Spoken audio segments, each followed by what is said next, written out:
Pour recevoir votre serment d'avocat. Ce serment, comme l'a écrit le professeur Morebailly, est à l'avocat ce que l'ordination est au prêtre, ce que l'adoubement est au chevalier. C'est une promesse de conduite et de dévouement, c'est un aboutissement autant qu'un commencement. Aboutissement, il est vrai, puisqu'il marque la fin de vos longues et brillantes études, au cours desquelles vous avez été soutenus et entourés, comme vous l'êtes aujourd'hui, par vos familles, qui sont légitimement fiers de vous. Mais ce serment est aussi un commencement, puisqu'avec lui, vous allez entrer dans cette famille judiciaire tout entière, consacrée à l'œuvre de justice.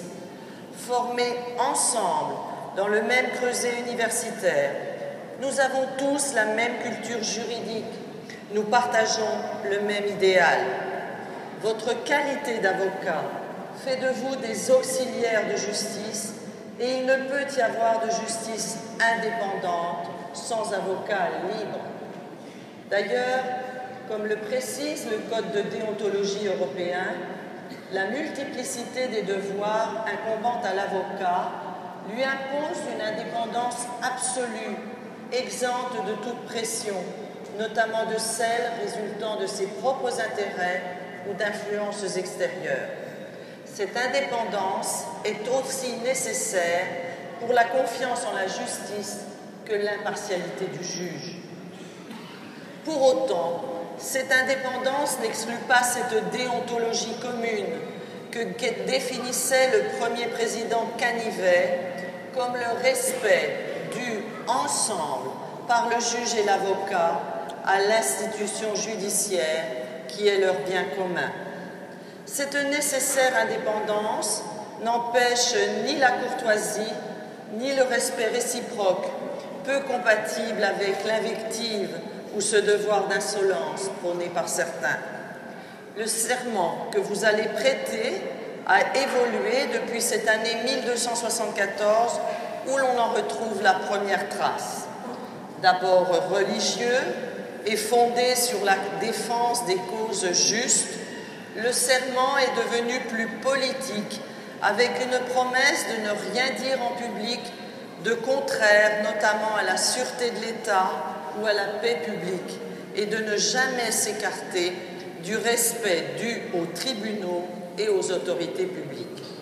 C'est avec les années 1990 que le serment a été allégé de ses devoirs négatifs pour reposer désormais sur l'affirmation des 5 valeurs positives que sont la dignité, la conscience, l'indépendance, la probité et l'humanité. C'est en ayant toujours en mémoire ces valeurs exigeantes que vous contribuerez à une œuvre de justice respectable, conforme aux légitimes attentes de nos concitoyens. Car, comme l'a si bien dit l'un de vos lointains mais illustres confrères, maître Biarnois de Merville, ce n'est pas assez pour être parfait dans la profession d'avocat, d'avoir le talent de bien dire, il faut encore avoir une belle âme. Et avant de recueillir individuellement votre serment, permettez-moi, au nom de toute la Cour d'appel d'Aix-en-Provence, de vous présenter mes très sincères et chaleureuses félicitations en vous souhaitant pleine réussite et bonne chance dans votre vie professionnelle où vous arrivez au moment même où Madame la Garde des Sceaux met en œuvre avec l'ensemble des partenaires de l'institution judiciaire les suites de la grande réflexion menée en 2014 sur la justice du XXIe siècle qui ne peut rester étrangère aux évolutions très rapides de notre société. Votre jeunesse, alliée à celle des auditeurs de justice, nous aidera au quotidien à mettre en œuvre ces changements nécessaires, y compris dans votre profession en perpétuelle évolution. Je vais donc maintenant vous donner lecture de la formule de votre serment et chacun d'entre vous voudra bien, à l'appel de son nom par monsieur le directeur de greffe, se lever, lever la main droite et dire « Je le jure ». Je jure comme avocat d'exercer mes fonctions avec dignité, conscience, indépendance, probité et humanité.